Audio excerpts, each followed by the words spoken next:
In the box, you get a USB cable, a coupon for live. This is a $50 off coupon. And then this is your Easy Drummer Lite serial number. You have to download the installer from Korg site. You also have to download the driver and the editor from Korg site.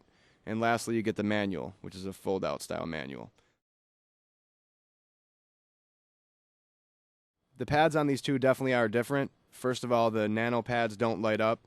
Secondly, they're smaller, which you can see obviously, but they're taller, which I didn't expect. I took a picture that kind of shows that. And I think because of the fact that they're taller, they're softer, which is a good thing for drum programming. In terms of sensitivity, I think these feel pretty good. You get a good response no matter where you hit on the pad. They're not as sensitive as the pad controls, but I don't think that's necessarily a bad thing. With the roll, I was a little bit disappointed because you can't set the speed like you can on the pad control. If you want to see what I mean on that, check out the Roll Revisited video. But you can't set the speed, so all you get is this.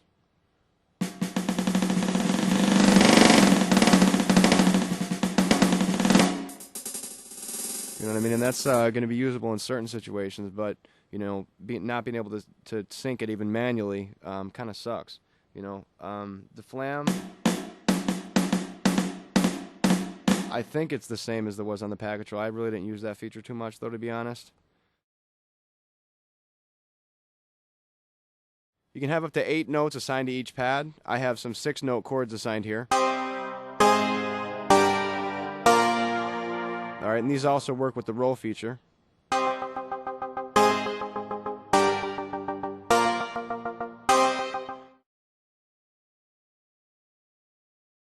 Just wanted to show you something with the XY pad real quick. This actually has a function that the pad control doesn't. Well, the pad control actually does have it, but you have to be in native mode to access it. But anyway, in addition to the X and Y parameter, you also have XY touch and release. All right, this lets you, it sends out a CC when you touch the pad and then sends it again when you release the pad. So that lets you do stuff like this. When I touch the pad, this arpeggiator and this rack turns on, and then when I release the pad, it turns off. All right, and on the X-axis, I can control the rate. On the Y-axis, I control the pitch and filter of the sample. So I just have a snare loaded here, and now I can do rolls.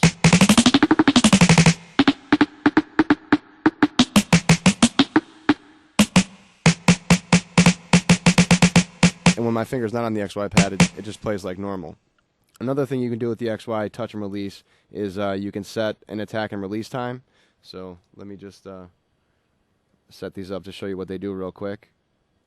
And I'll just have to write the scene. All right, and now see it gradually fades up and down as I touch it. All right, this isn't useful for this particular application, but I mean, it is for other stuff if you wanted to do like filter sweeps and stuff like that with that control.